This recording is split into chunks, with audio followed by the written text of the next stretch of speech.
Today we continue with our class Kitzur Shulchan Aruch, and we start with Sefer Chofetz Chaim. The topic is believe in Lashon Hara. And a big topic, and today's topic, innocent remarks. There are times when Halacha accept as a fact innocent remark, innocent in double quotes. There is statements made in a passing without the speaker being aware of the consequences of his words.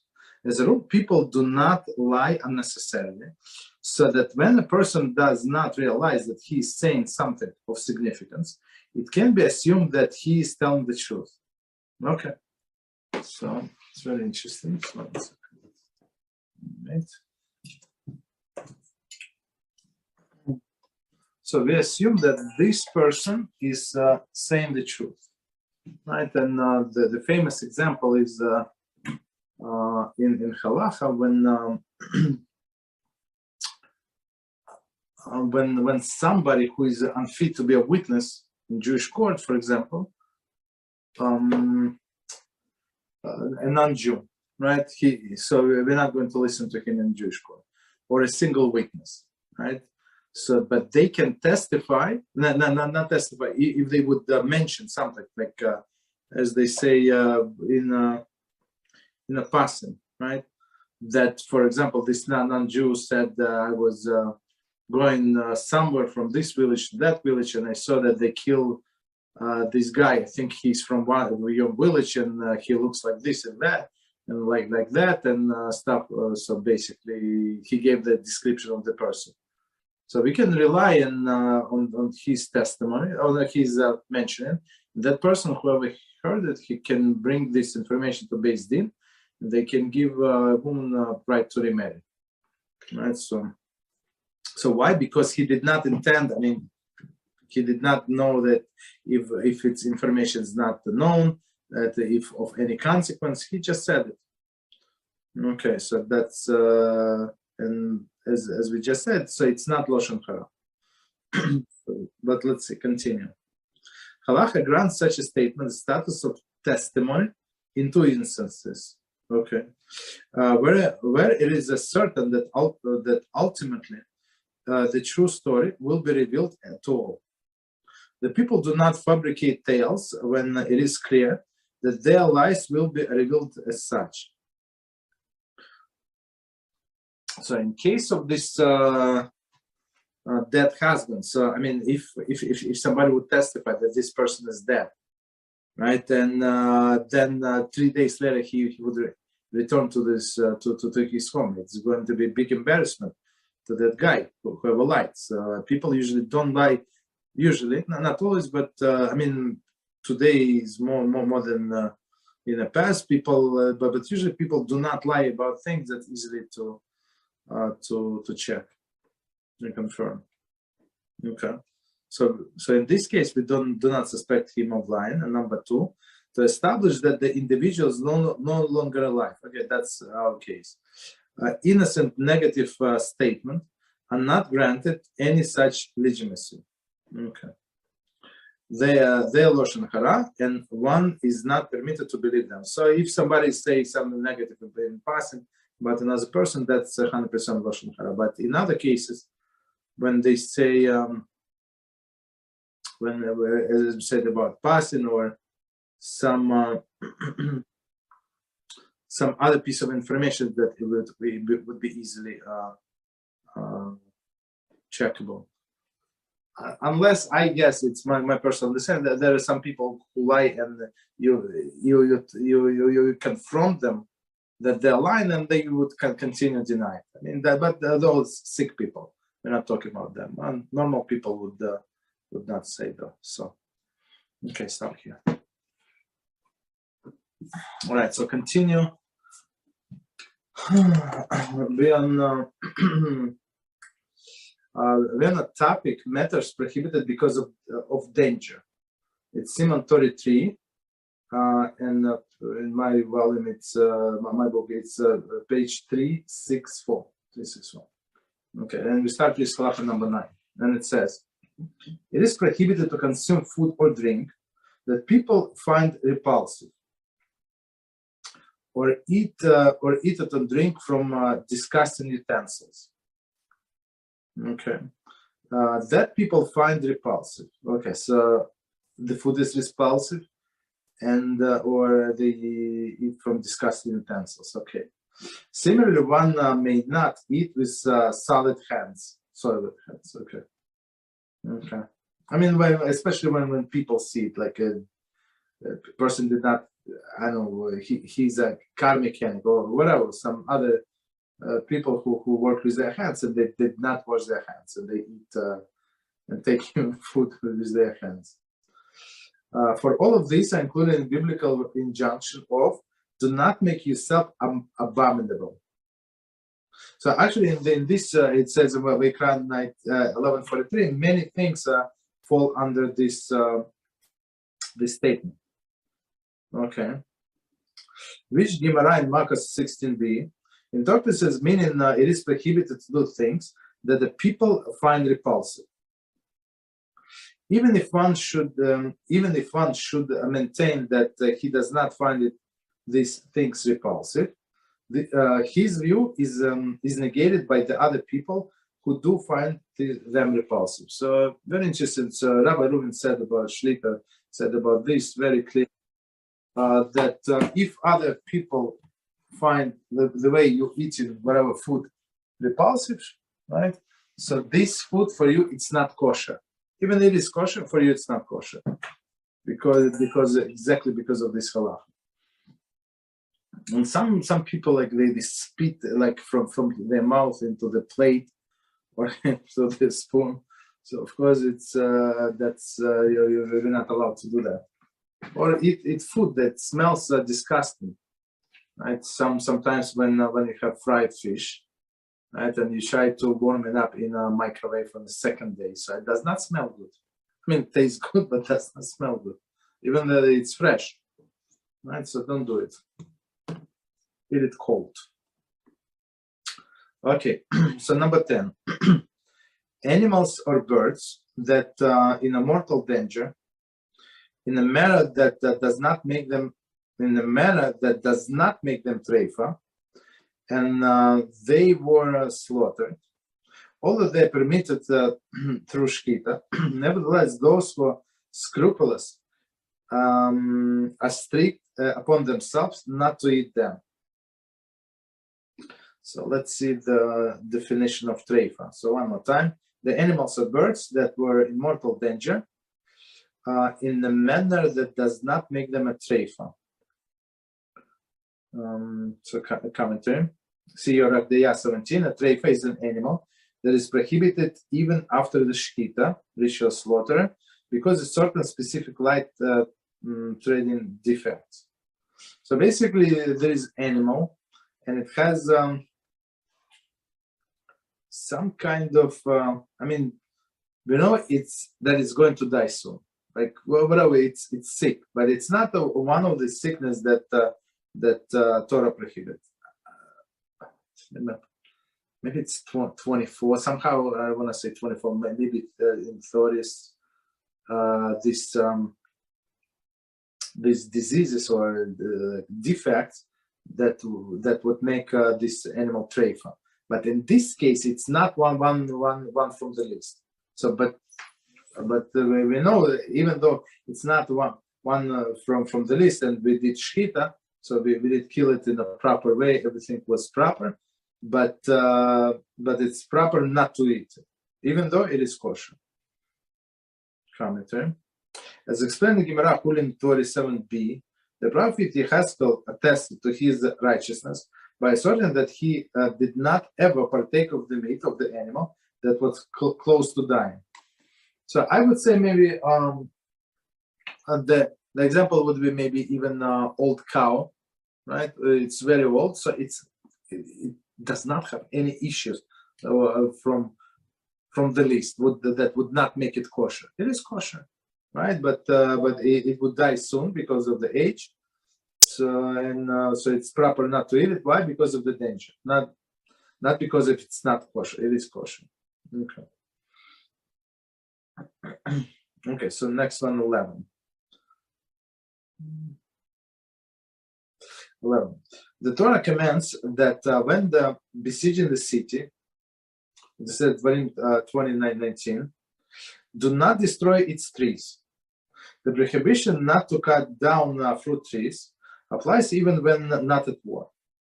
And one who does not heed this prohibition may suffer harm, as explained in following Sefer.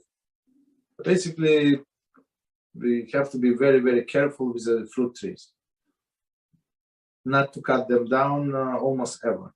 I mean, there are exceptions, but got to be very careful because of the danger. It says clearly that tree is like a person. So a person who cuts the tree, so basically he's taking his life in his own hands, so he can die because of the because of the cutting of the fruit tree. Okay, so let's see. It is forbidden to cut down a fruit tree that is produce edible fruit. So some fruit, there's some fruits, but not edible to people. Maybe some animals with it. So it's not. We're not talking about that. So we're talking about like edible, but okay, like vineyard, right, or apple tree. Continue. This applies to olive trees that produce at least 1/4 of calf olives, and to palm trees that produce at least calf of dates. So how much is calf? A calf is a measure of volume that is equivalent between 1.5 to 2.7 quarts. It's 1.42 to 2.55 liters. So it's not a lot. I mean, we're talking about from the whole tree. So basically, even it brings even that little, it's still considered like live tree. Okay, calf of dates. Okay, it is taken from Baba Kama 91b. Okay, continue, and it is danger to do so. So meaning if these trees bring at least produce at least this amount of produce, and we cut it, so Chas v'Shalom, it is danger to do so. Commentary. Rav Hanina said, my son Shiv Chas died an untimely death for no reason other than he cut down the fig tree prematurely. Baba Kama 91b. So prematurely, maybe it was still given this amount of figs. Maybe he was not careful to check everything. That's what I guess. Okay. But if it is near other trees that are superior to it, and it is weakening them, or he needs its place, or its wood is more valuable for construction than the fruit.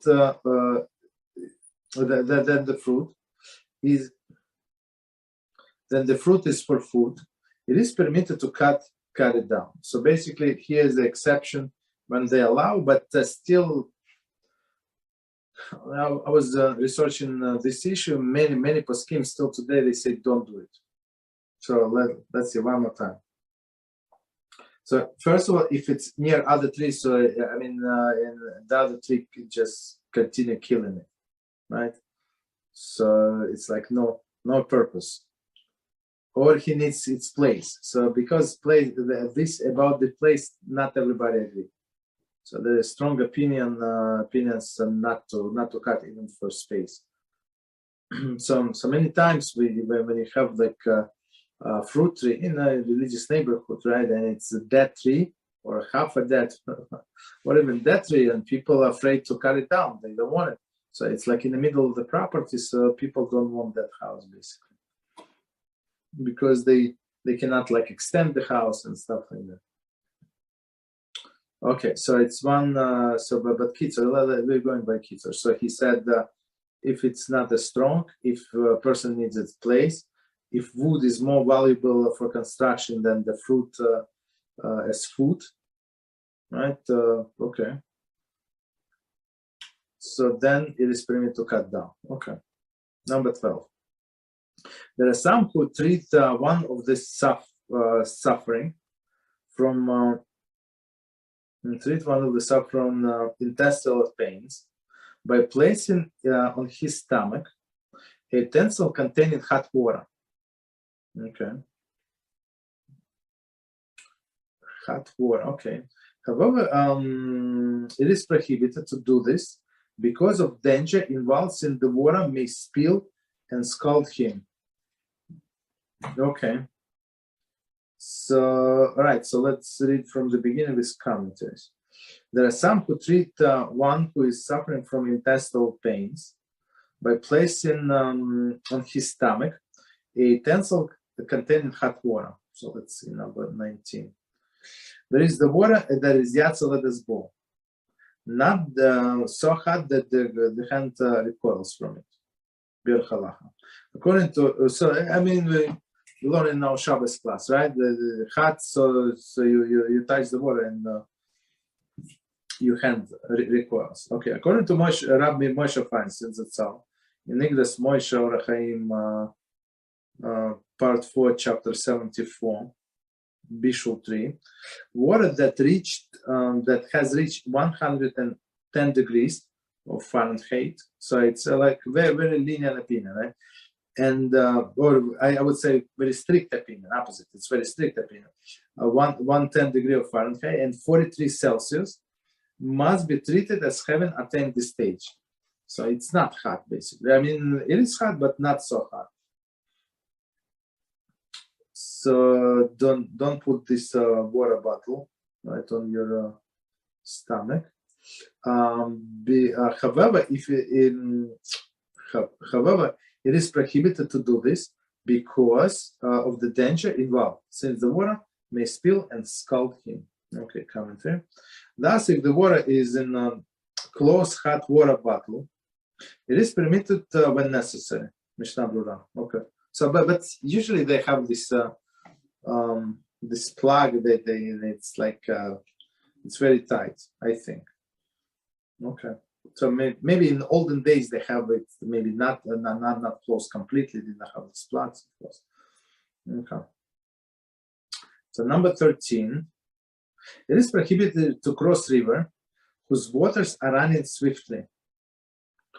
If the waters reach above his hips because of the danger involved, lest the water sweep him away. So if it's not very deep, I mean, when talking about crossing the river, it's crossing by foot, right? Just walk through the river. So if he knows the shallow place, so there is no problem, but otherwise not allowed. Continue. Number 14. It is forbidden to utter from one's mouth the matter of possible misfortune regarding a Jew.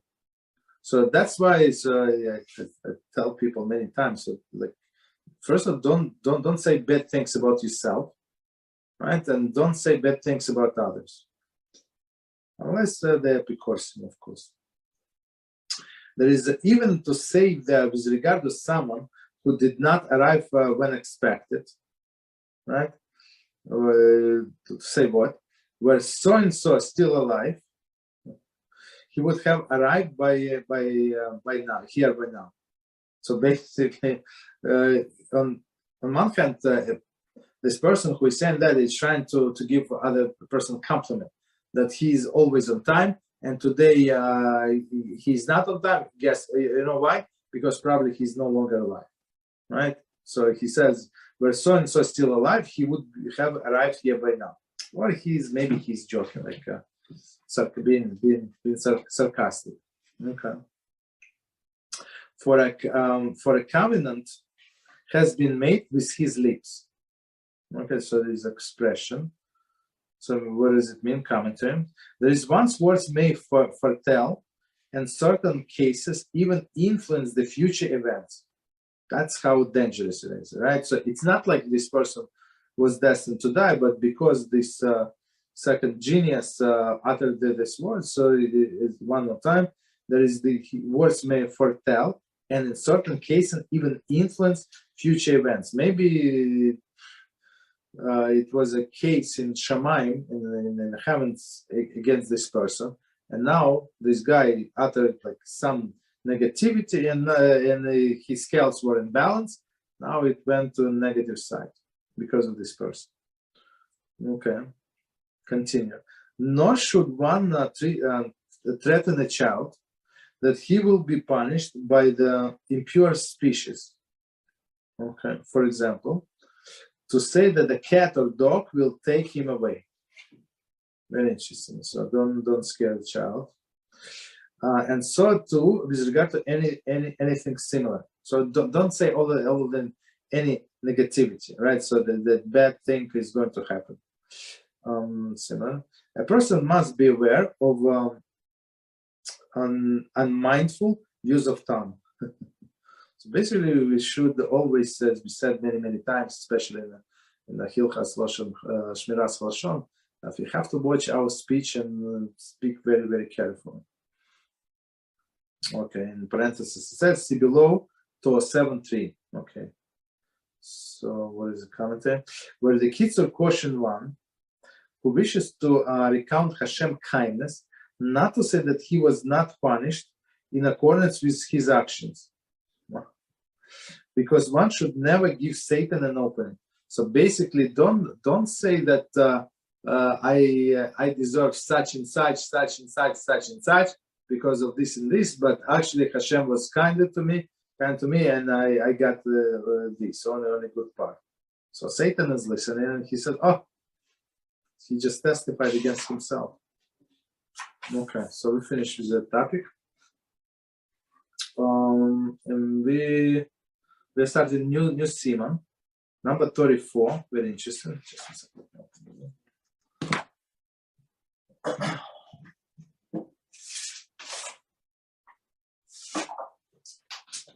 Okay, so the new Siman is 34, and topic is the laws of charity.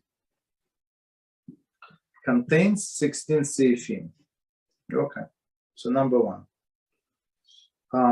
It is positive commandment: give charity to the Jewish poor. As the verse states in Dvarim 15:8, you shall open your hand to him.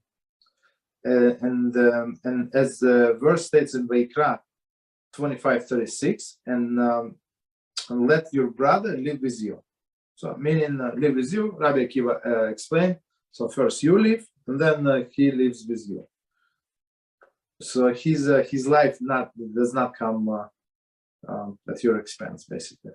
So you live and you help others. So basically, it's one of the 613 mitzvahs, I think, to give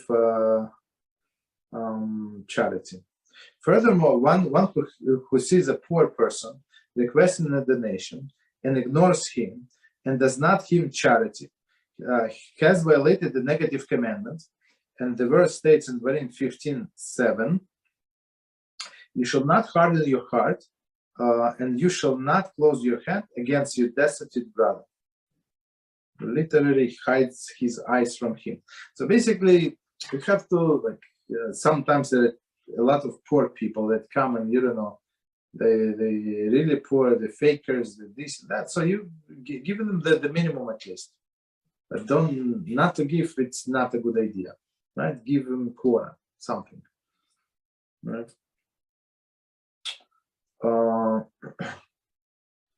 So okay, continue. But if you know that somebody is truly in need, so of course we must give them much more than that.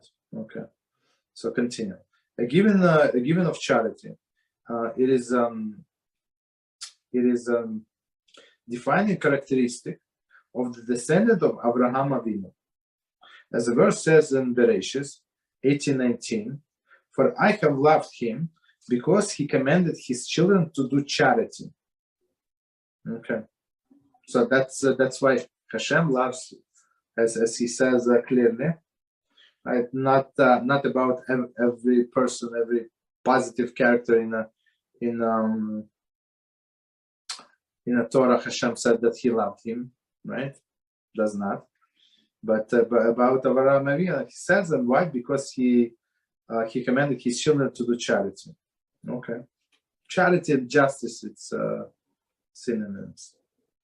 Moreover, the seat of Israel, there is a Jewish self-governance, is not established, nor that the laws of truth, there is a Torah law stands, through any merit other than charity. As the verse in Yeshayahu 54:14 states, establish you through charity. So let me read one more time and we're going to explain. Moreover, the seat of Israel, there is Jewish governance, is not established, nor does the law of truth, the Torah law, stands through any merit other than charity. As it states in Yeshayahu, establish yourself through charity. So that's charity. It's being fair to other people, right? So HaShem gives us money to share with other people who are less fortunate, and because of this, the Torah stands. So if there is no charity, there is no Torah. If there is no charity, there is no governance, self-governance. An act of charity is greater than all the sacrificial offerings. As the verse states in the Mishlei 21:3, doing charity and what is just is preferable to HaShem than offering. Right? So people would think, I wanna be grateful to HaShem, so I want to bring sacrifice, all the offering to the temple, right?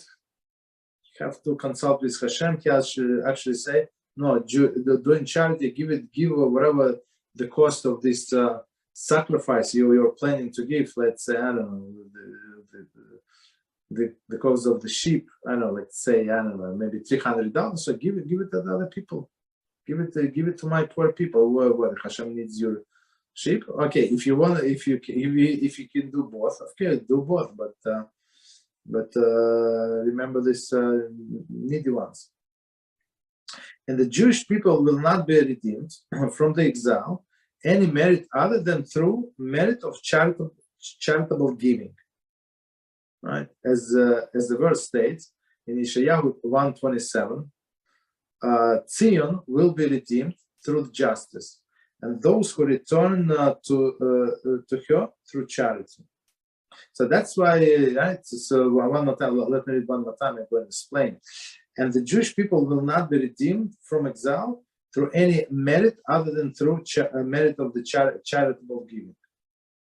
So that's one of the reasons the Rabbi Reuven pushes this charity thing to help to feed all of these poor people in Israel.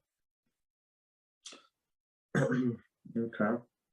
As the verse states, Zion will not be redeemed through justice, and those who are returned to her through charity will be redeemed through justice. Okay, charity. Okay, continue. A person will never become poor as a result of giving charity, nor will any evil damage befall him as a result of giving charity.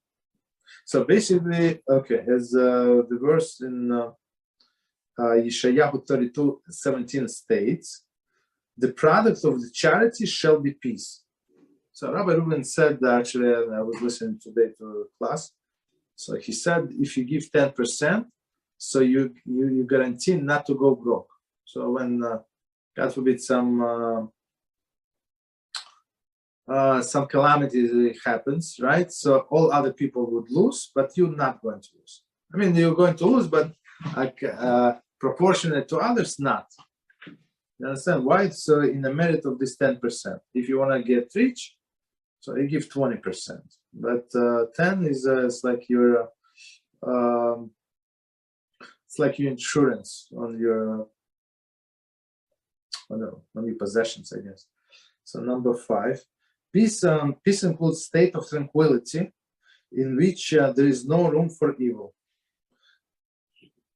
Baba Kama 10a. So this tranquility, right? It's a peace of mind. So a person can have a lot of money, right, and he still can be miserable. Actually, all of the rich people are miserable, all of them, right? Why? Because of many reasons, right? But when persons give charity enough, when he gives enough, So if a person makes, I don't know, a few $1 million and give, I don't know, 100,000, so it's like nothing, right? It's less than whatever he was supposed to, or he gives to other things, right? To other causes that do not produce any results, to zoo, to I don't know, to all of these useless organizations. So he actually is going to get even punished for that, right? But if you gave to the right places, so HaShem said that the reward is going to be peace of mind, and peace of mind, it's very hard to attain these days, and so many things are going on, and with the economy, with life, with all the craziness, the world is going crazy. Like it seems like every minute is it hits next low, right? But so the peace of mind is it's unmeasurable. One who shows mercy to others means that God will be merciful to him as well, as it states in Dvarim 13:18, and he will give mercy to be and be merciful to you and multiply you. So let's read commentary, and we're going to explain.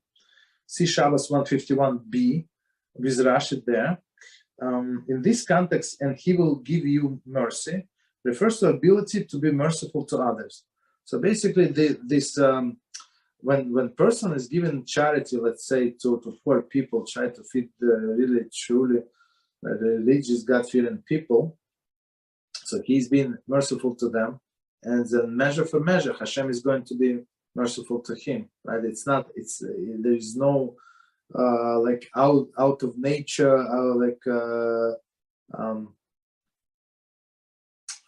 what is it? Miracle here. That's a rule in the nature. That's how HaShem operates, measure for measure. So if we are merciful to others, so he's going to be merciful to us. Moreover, if one is cruel, there is a reason to be suspect that of his Jewish lineage. See Beezrat 32b. So all of these cruel people, like I don't know, this in history, like I don't have any names, like gangsters, for example, who are Jewish and they torture people. It's or kapos, like in the ghetto, and other people like who torture other Jews or other people. So we suspect, so maybe they're not Jewish. Maybe there is a big maybe, or if they're not merciful. So it's one of the three attributes that all of the Jews have. If they don't possess them, so there is a problem. The Holy One, blessed be He, is close to the entreaties of the poor, as the verse says in Job 34:28, and He hears the cry of the poor. So basically, HaShem said that 4 people, if I remember correctly, so 4 people are mine. So who are 4? It's Levites, right? Widows, orphans, and Galim, people who converted, right? So it's the weakest people, and the weakest meaning that they don't have as much as protection as other people, like in Jewish nation, right? So so HaShem said they're mine.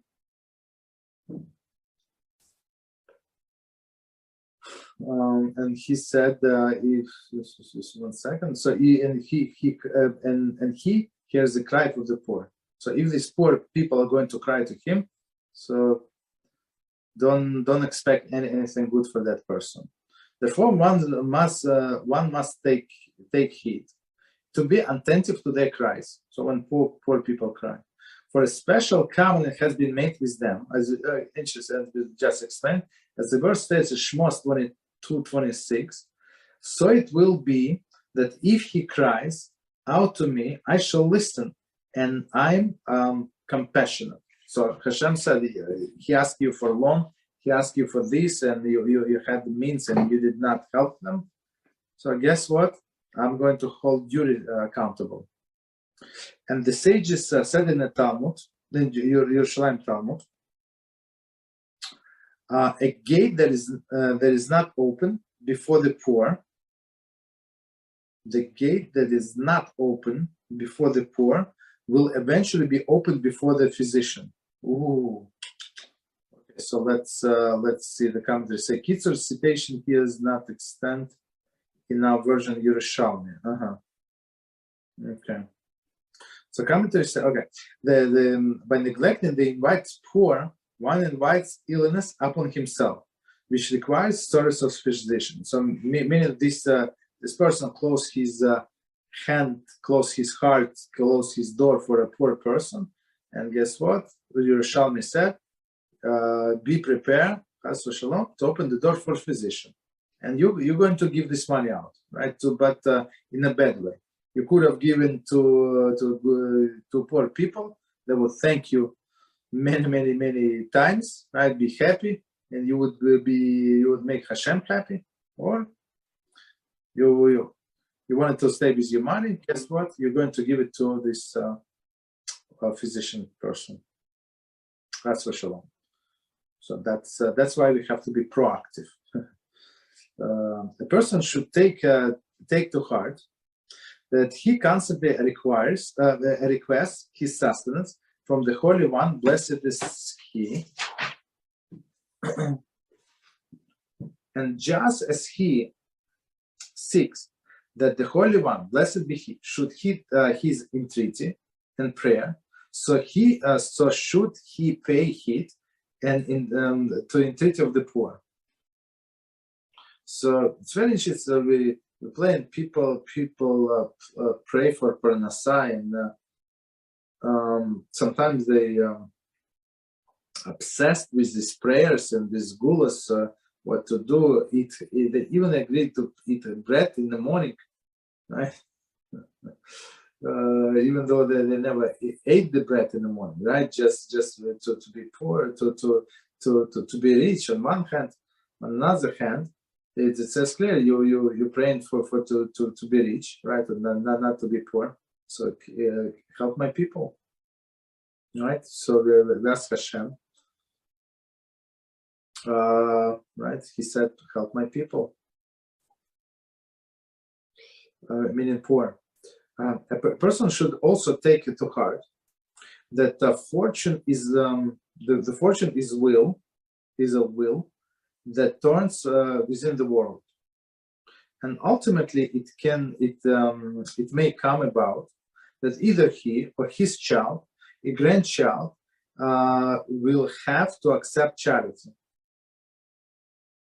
So let's see the commentary I'm going to explain. By remembering that he may himself be forced to accept charity, he will give more generously, right? So I think that there is expression, if you put piece of bread, like, in some vessel on the water, so somebody who need it would get it. So why? Because one day you might need it. But something like that. So the idea of what we just said, that the fortune will go all around, right? Like a circle. Sometimes you're on top, sometimes you're on the bottom. Maybe you're going to be on the bottom. Maybe your son or grandson. That's for sure. But it's everybody can be on the bottom. So while you're on the top, give profusely. Why? Because when you measure for measure, and chas v'sholom, that person is on the bottom, or his son or his grandson. So somebody would help him, right? It's like buying an insurance policy, right? He invests money, so it would be good for him, not for him, for his children, right? Because you never know. And as Rabbi Mizrahi Shigeh always says, so it's better to be on a side who is giving than on a side who is receiving. So try to impress HaShem, if you can say so, right? So you're a very good giver. So just leave you in that position. Be a giver and not a receiver. Even if you receive a lot, it's better to be a giver. Okay, continue. One should not allow himself to think and say, how can I diminish my funds by giving them to the poor?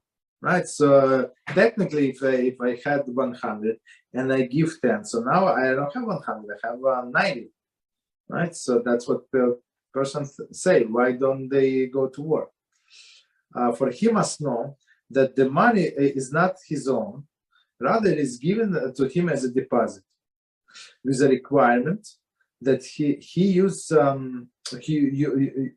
it to execute the will of the one HaShem who deposit with him. So basically, that's the Jewish kashkafa.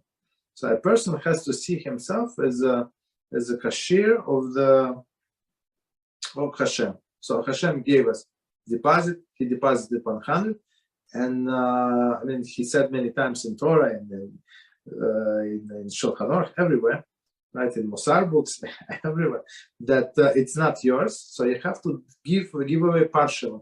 So you want to give 10%, give 10%. There is no problem. You want to do more, the 15, 20%, give 20%. Right? But you remember when you give out, it's not yours. It's very important. It's not yours. It's like somebody left a deposit with you, right? And it's not your money. So I think when we look at it from this point of view, so and if we don't give, so it is stolen money on our hand. And who we steal from HaShem himself. Not a good idea. In fact, it is this, the charity that gives the portion that is surely his. For it alone remains after all his toil in this world is gone. As it is written in Yeshayahu 58:8, the charitable deeds will precede you. Okay. Commentary.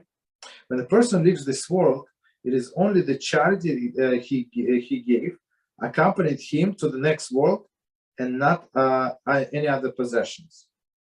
See, Perkei Avos 6:9.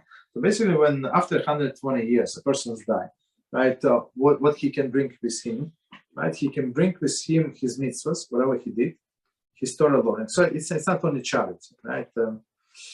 His mitzvahs, his Torah learning, his good deeds, of course, and then charity, right? So all other, like if he had 100 and he gave 10, so 10 is actually the only thing that it's his. Actually, his permanently is this 10. As they say, it's a story about Abarbanel. So Abarbanel, he was a financial minister in Spain, right? When it started going bad, right, for Jews in Spain, and he was, of course, very successful in managing king's finances, and of course there were many anti-Semites in the church, and they would tell all of the bad things, all Lashon Hara, Motzi Shemra, all of the lies about Abravanel to the king, and king refused to accept it until one time they say, Your Majesty, look, he's only working for you, and look, he has all this money. Maybe he's stealing from you, from the government, right?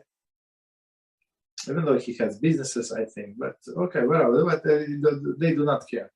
So somebody advises, ask him, Your Majesty, how much Abravanel has money. How much? Well, let's see what he said. Is he honest or not honest? And so the king called Abravanel to his palace and say, let me ask you, how much money you have? And he took off his notebook that he was carrying with him, and he told him exactly amount. And this amount was not, it was a lot, but not so much. So even king understood that something is wrong, because his house where he lived in a very rich house, cost much more than that. that amount that the Abarbanel mentioned. So he said, okay, my friend, you're going to prison. You lied to the king. We're not going to forgive. And a few days, the king, of course, all the anti-Semites were celebrating, and now they're going to kill Abarbanel, and one of them can take his post and position, right? And King thought to himself, was it Ferdinand? Maybe yes, maybe I don't remember. So he thought to himself, but like this Abarbanel person, right? This Jew was so honest all of these years, and he helped us, and he actually self-handedly like built all of the empire, all of these finances, he financed the fleet, the Spanish fleet, and this and that. It's like he did so much, and now he's a thief. Like, and he's lying in open daylight, and we actually learned very interesting how it's all interconnects, right? So we learned today in the beginning of the class. So usually people do not lie things that are easy to check. So if he said, let's say he said that my net worth is let's say 10,000, right? Let's say, right, and everybody knows that his house costs minimum 150, right? So, like, why would he lie so bluntly? If somebody wants to lie, so he would denigrate a little, but not so much. It does not make any sense. So you usually, as we said, people if don't make up these lies that easily to check, right? So so the king thought to himself, okay, let me at least ask. Okay, I can execute him any day I want, but let me at least ask him. So he went down to the prison, so where Abarbanel was, and he asked him, tell me, please, why would you lie? Like, after so many years of service, now you lied to me with this lie that is so easily to check? And Abarbanel said, Chas v'shalom, Your Majesty, I never lied. Why would you say that I lied?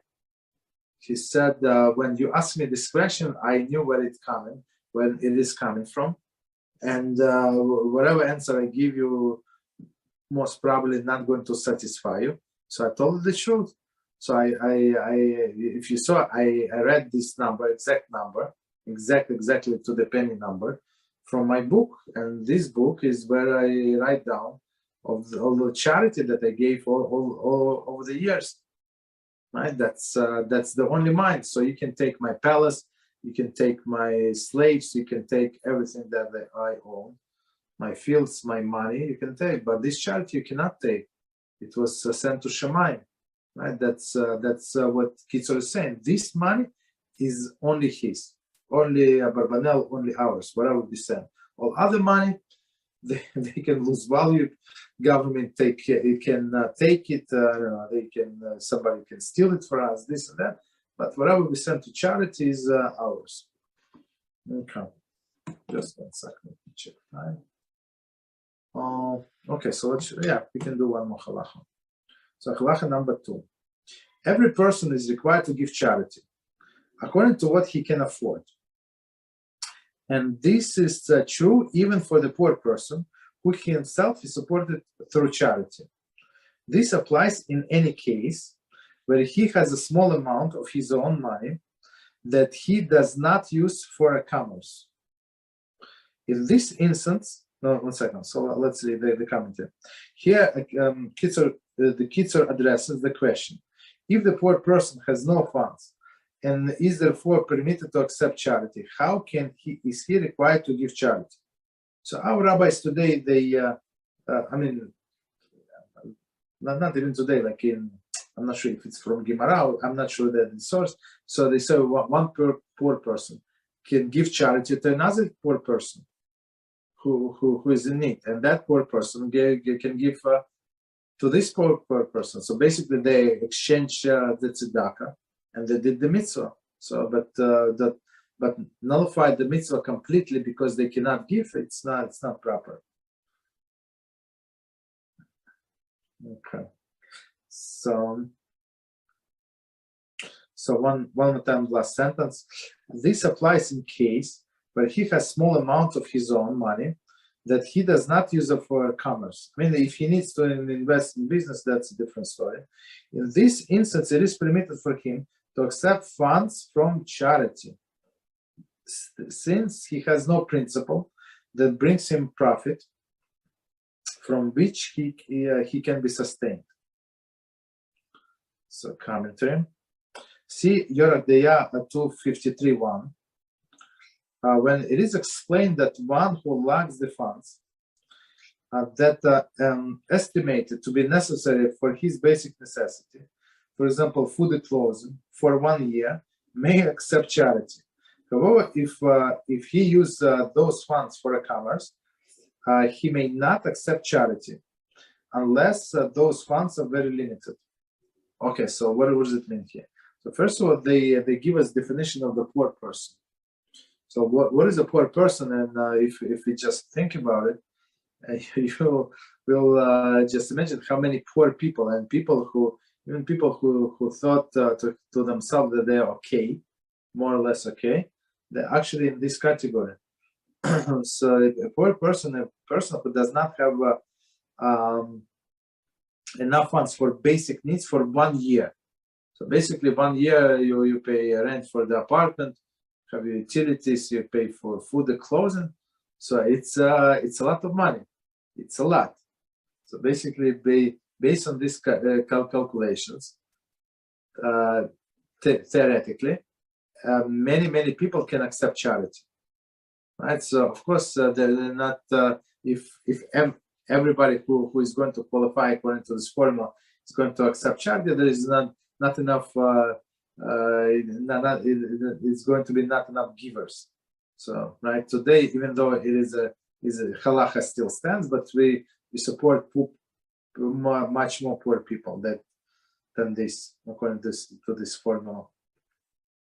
Right, but if he does not have money because he invested in a commerce, it's like a little different. I mean, he has money, but it's in a business, right? Of course, there are exceptions, but that's the general halacha. Nevertheless, since he does not have means for which to sustain himself, he is required to give charity from that which is given to him. Commentary.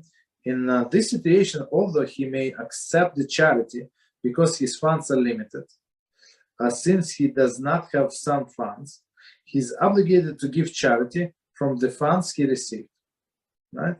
Which are viewed as income. So all of these things that person received, it's income. Okay, maybe it's small income, but it's still income. Have to give charity from that. Even if he is unable to give more than a minimal amount of charity, he should not refrain from giving. For this small amount is as significant as a large amount that is given by a wealthy person. So don't think that because you give a little, because you don't have much, that's it. So you're not worthy or something. So every one of us have to fulfill the mitzvah according to their level. So if somebody makes $1 million, it's a lot of money, right? He gives a lot. But if somebody makes, I don't know, 1,000 a year, so he gives from 1,000 a year. There is no comparison, right? But so it's all proportional, basically. And so the sages of blessed memory said in Menachos 110a, it is stated in connection with the animal brought to the Ola offering, a fire offering is satisfying aroma, right? And in a connection with a bird brought to the Ola offering is similarly stated, the fire offering of the satisfying aroma. So basically, for a big animal, fire offering satisfying aroma, and for a cheap bird, the same statement. Meaning for HaShem, I mean, he does not eat all of the things, right? It's all the sacrifices are for us. And in connection with mincha offering too, it is stated, fire offering, a satisfying aroma. The identical terminology is used for the 3 instances to tell you that he who has offers more and he who offers less are equal pleasing to HaShem. So HaShem does not count this money, right? It's his anyway, provided that he focuses his intention toward his Father in heaven. That's the most important part, right? So let's see the commentary. So one more time, we just proportional. Don't feel bad that you give less, because that's what Hashem gave you less for whatever reason He wanted, and you give from this little. That's it. Commentary. Although the cost of the offering mentioned varies greatly, for the animal offering is so expensive it can be afforded only by the wealthy, and the humble meal offering. Meal offering is a flour, right? Is obviously the offering of the poor. The terminology that describes the pleasure God has from this offering is identical. So I mean that's a clear verse from the Torah. This teaches that what is significant. That what is significant is the purity of the intention. So that's what I give you, what everything I can afford. That's it. Pure of intention that lies behind the offering rather than the size. Continue. However, anyone who has enough only for his own sustenance is not required to give charity. For his own sustenance has a precedence over any other person. So as we said before, as we started, so your poor brother or your brother should live with you. So meaning you live and he lives with you. So poor person is not obligated to give charity. That's true. But as we said, if he can exchange charity with somebody, so he would not feel as bad. You understand? And it's going to count for him 100% as a mitzvah. So continue, and same we do actually on Purim. So it says that we have to feed a poor person. So these two poor people can exchange their lunches, basically. So commentary. Earlier Kitzur discussed the person who receives charity, but nevertheless is obligated to give, even from the charity he receives. As the Kitzur explained, this was because he intended. He indeed did have some funds of his own, right? Here Kitzur discusses one who has no funds, so poor. There is no accounts, no hidden accounts, no hidden accounts, right? This person is not required to give charity. Of his own needs come first. Okay, if he has nothing to eat, if he has to pay his rent, I mean, how exactly he can give charity? Okay, so it's all, of course, it's all proportionate. So as we said before, but sometimes people take it out of context, and what they do, they buy these expensive apartments, like expensive cars, and after paying all of the bills, whatever they have, so they left with with negative balance every month. So they don't give charity, and they think they're in this category, as we just said, because they're poor, because they don't have, they're not obligated to give. So they can only lie to themselves, right? In the court of heaven, these lies are not going to stand, right? Okay. So basically, you could have lived in a simpler apartment, you could have a simpler car, right? And everything could be much more simpler. Okay.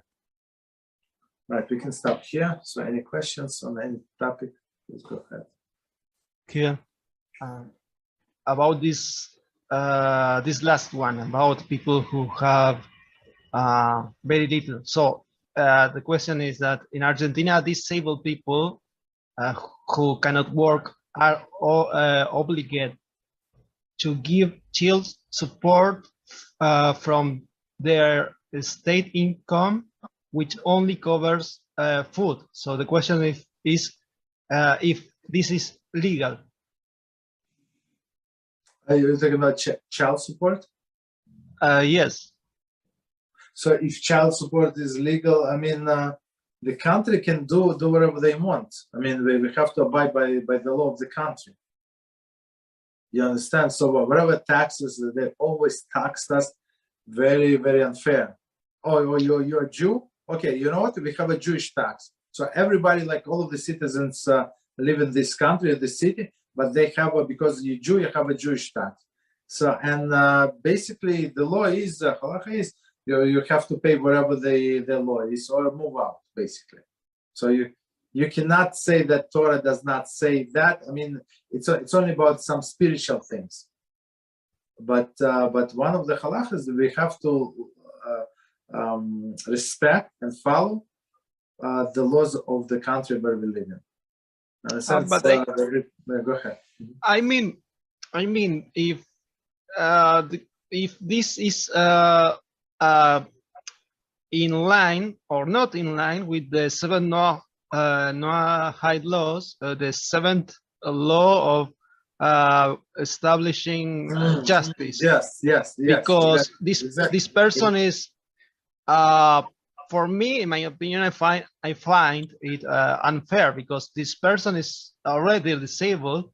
Their income for the disability is only covers basic needs, food.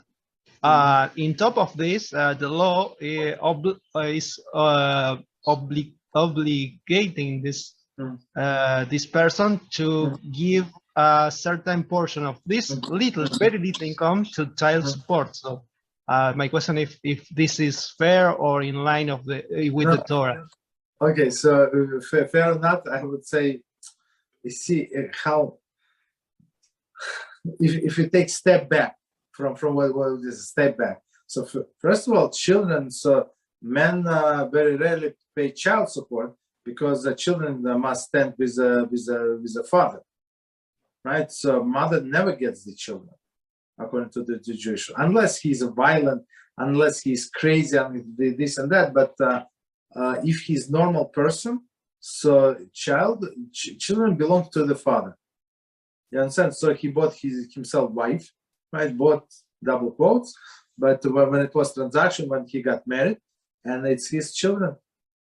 You understand? Only when a Jew marries a non-Jewish, we say it's her children, but otherwise it's his children. So the law corrupted is even from the start. You understand? So if people would follow the laws of the Torah, this question would not come up. But if on one hand, on the other hand, of course, if we go to the Beis Din, they take into consideration all of these things. You understand? All of the details. So as we said, a person, so this poor person has to live with you. With you meaning you're not allowed to kill yourself, to give the last from yourself to save somebody else. You understand? Even if it is your child. So and plus another thing. I mean, the person has, according to the Torah law, he has to support his son, let's say, until the age of 6. Just so you know. So after the 6, it's only rabbinical. So Rabbi said, come on, it's that what you're going to throw this 6 years old out of the house, you're going to make him work. But in the olden days, that's how it was. Right? In 6 days, they already start working for the father. They can do a lot. Like they can take care of the animals, can work in the field, in the business, can do a lot of other things, basically to work for his livelihood, for his living, right? For his food and lodging. Right, but today everything is so twisted, so corrupted. So if this law is fair, I mean, according to them, it's fair. According to Torah, it's not fair. On one hand, on another hand, Torah said that if you're in that country, you have to abide by that law. You understand? Is it fair? No. Do you have to do it? As they say, yes. Unfortunately. Yeah, but I mean, for the Noahides who live in this country. That's assume one of the laws. You see, it's I mean, everybody is responsible. So even if its law is not fair, right? Basically, they can make up any laws, especially financially. They can put any taxes on people. So people who do not want it, they have to move. That's it. Move out from that country, run away. So that's what Torah say. But to go and protest, it's not a Jewish way. And I understand you're asking about Noahide. So one of the, as you mentioned yourself, one of the laws of Noahide is to create, to establish a justice system, right? So the justice system, okay, it's not just, but that's what they voted for. It's corrupted 100%, but we have to abide by it, unfortunately. I mean, there's no other way. So another detail is that so these people who are disabled, they end up being beggars on the streets, because in worst case scenario, if I am not mistaken, these people are obligated to give away up to 50% of the estate income, who is only for food. It's not for paying rent, service, nothing. It's only for food. So it's very, in worst case scenario, it's very high percentage of this estate income for disability. Yeah. I mean, yes, it's, I mean, a very, very sad situation. What can I say? So because I think, because based on what we have talked so far in this class about someone has not to be broken giving something away. So I was thinking if that was in line with the Torah, but I find myself that that is a law that is not. It's not. It's not. You see, on one hand, this government gives this disabled person with one hand. With another hand, they take it from him and give it to somebody else. You understand? So you, I mean, basically, what can you do? So we cannot steal if we try to hide this money or try to change the names. And I know these people long time ago, right? So from long time ago, I know people. So they did not want to pay child support. I know, okay. And they decided, younger fellows, not like old, in the 20s, 30s, right? They divorced. They did not want to pay child support. So child support can be deducted only from funds that it's legal. So you go to work, they give you a check, it's an official check, and then from that check, everybody knows how much you make, and they, in our state, they take 17%. Well, they call the long formula, 17%. From two children, from two parents, from one parent, doesn't matter, right? So, and some people, they decided not to, in order not to pay, like they were so angry with this wife, even though they takes care of his children, not to pay. So they would go and work for cash only. So cash only, meaning that they never show the income, never. So the guy makes, I don't know, like a few pennies a year, basically. That's what he showed to the government, even though he makes money. So is it a good idea to cheat the government, to cheat the wife, to cheat the kid? I'm not sure. I don't think so. Of course, it's not perfect system, but we have to abide by it or move out. That's it. Go ahead. Another detail is that there is another law, if I am not mistaken, that disabled people counts as if he does not receive any income. So there is a previous law that in regards to taxes and all of this stuff that says that an income for disability is not count as earn. It's not. I don't know how to explain, but it cannot be embargo. Exactly. So it cannot be counted as income. So in this case, I mean, I would suggest call a lawyer, probably a free one. They have free lawyers for people who cannot afford, and ask this question, because I mean, if you present the case properly, maybe it is true, maybe it's exception, and in this case, a person would not need to pay. It's not going to be considered income according to the law.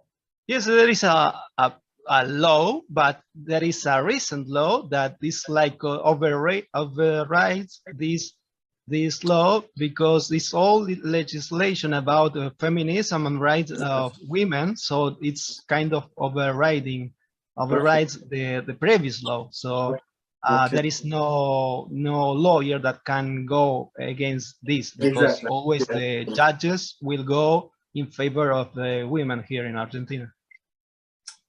What can I say? Very unfortunate case. What can I say? But I have another question. Can you eat corn first, what is the exact or detailed reason why Sephardi custom allowed to eat rice or corn during Pesach? So why Sephardi custom? So they never. So originally, I think it was for everybody acceptable to eat all the rice and corn and other things and beans, right? But when Jews went to Ashkenaz countries, to the Europe, Western Europe, Eastern Europe, so like in Middle East, it's not a lot of they don't eat a lot of wheat, but in Europe everybody eat bread. So the bread, like in the Middle East and other countries, in East country they eat rice, but in Europe they eat bread. So it was a lot of wheat fields, and next to the fields with beans, right? Or with I'm not sure. I'm not sure if they did if they grew rice in Europe. I don't think so. I don't think so, right? But next to the beans, and of course when you harvest one species, it can fly. The small grain can fly to another species, and they can get mixed, and nobody checks. It's so much, and it's too much work and stuff like that. So basically, among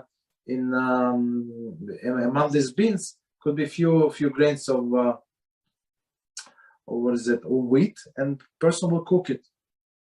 You understand? So by mistake. So in order not to have it, they say, okay, no beans. That's it. No beans. So the next question is I have a pause. And second reason is, so from these beans, from rice, you can make flour, and from this flour you can make cakes, rice cakes. I mean, and if you're not expert, they look exactly as a wheat cakes, as a wheat bread. You understand? And all of these beans from corn, there is a corn bread. You understand? So you can grind all of the things, and you can make bread, and people will see you. You Mr. Religious Jew, right? So so you, of course, you know better than I'm ignorant one. So if maybe the Pesach only was for 2 days, right? Maybe on third days you're allowed to eat cake. So they ask you what kind of it is, from flour, from this beans, that bean. So I mean that they do not care. Maybe it's from rice. So so not to confuse people.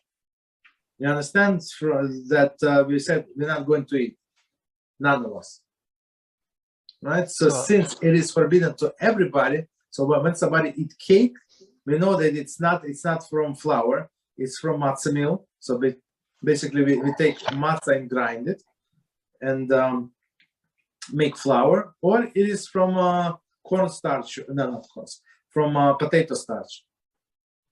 That's it. Go ahead. So the other question related to this, maybe I'm sure this is the last one because of the time. Can you eat corn if the package says it has traces of the forbidden species? What is for forbidden species? Like what? Barley, wheat. No, but corn is one of the things. It is kitniyos that Ashkenazim do not eat. So Sephardic do eat corn. Yeah. For Sephardic custom, I'm referring. I apologize. So corn, but it has barley. So of course no, because when they process the corn, right? So they process like if you canned corn, right, in a can. So they cook it. So the temperature is very high. So for sure, if it was barley in the premises, so it was cooked for sure. It is chametz, unless they cooked it and I don't know. There's a stamp that is kosher lepesach, right? For Sephardim. So in the end, according to Sephardic custom, are allowed to eat, because in Argentina they all it's very common that these grains have traces of yes. Yes. So I would say no. In this case, no. So you see, all of these things, unless it was supervised, and there is a rabbi from the kashrus agency who certified there is no traces of that. Usually there is, but this batch is kosher lepesach. You understand? So they wash it good, and they did not process any barley for 2 weeks, let's say, and because they were processing only kosher lepesach. Corn and beans. You understand? But otherwise, for sure, they're telling you in advance there is a mix. There is for sure there is barley, and any amount of the chametz is forbidden. In all of the other instances, we have 1 to 60 nullifies. In other instances, 1 to 1,000, 1 to 100 nullifies with some things, right, for forbidden substances. About when we talk about chametz, the sages said even 1 to 1,000 does not nullify. Basically, the chametz is never nullified. So if they say there is a trace, might be trace. So for sure there is something there, and we're going stringently. So what are we going to eat according to Sephardic custom if we cannot find any other grains? No, but beans you can eat, and rice you can eat. So they say you have to check rice 3 times. So you put it on a table or wherever you put it. You check there is only rice grains. That's it. Okay, 1 time. So you put it in a vessel. Put it again on a table. Check another time. Clean. Put it back on the table. 3 times you check. There is no other foreign substances, and then you can eat rice and you can eat beans. But something that was processed, you see, when it's dry, it's easy to see. But when it was processed, for sure, I mean, you don't know what went to that equipment. You understand? That's a big difference. Go ahead. So only rice and beans is allowed for Sephardic to eat during Pesach? No, but all of the vegetables, potatoes, all of the cabbage, cauliflower, carrots, all of the vegetables, all of the fruits. And corn? Corn, yes. But again, this processed corn, there is a problem. So if it's fresh corn, if you buy fresh corn and cook it, there is no problem. Why? What's the problem? There's no problem. So the bottom line was processed grains which are dry. They are not allowed even for Sephardic. Yes, because of the danger. I mean, you buy the beans in a can, right? In can that they cook it, so you can you open the can and you can eat it, right? You can warm up or whatever the beans. I mean, but since they were processed, maybe there is some chametz in there. Even traces of chametz you're not allowed. But if the dry beans, I mean, in process there is. I mean, they're not chametz. They're nothing. So you can just check them 3 times, and you can eat them. There is no problem. But if you clean the corn, it's the same. It's not allowed for Sephardic. Clean. You mean fresh corn? No. Processed. No, once it was cooked, that's it. You cannot separate. Oh. So that's it. Only fresh corn. If you're talking about corn, only if it's fresh, and all of the vegetables.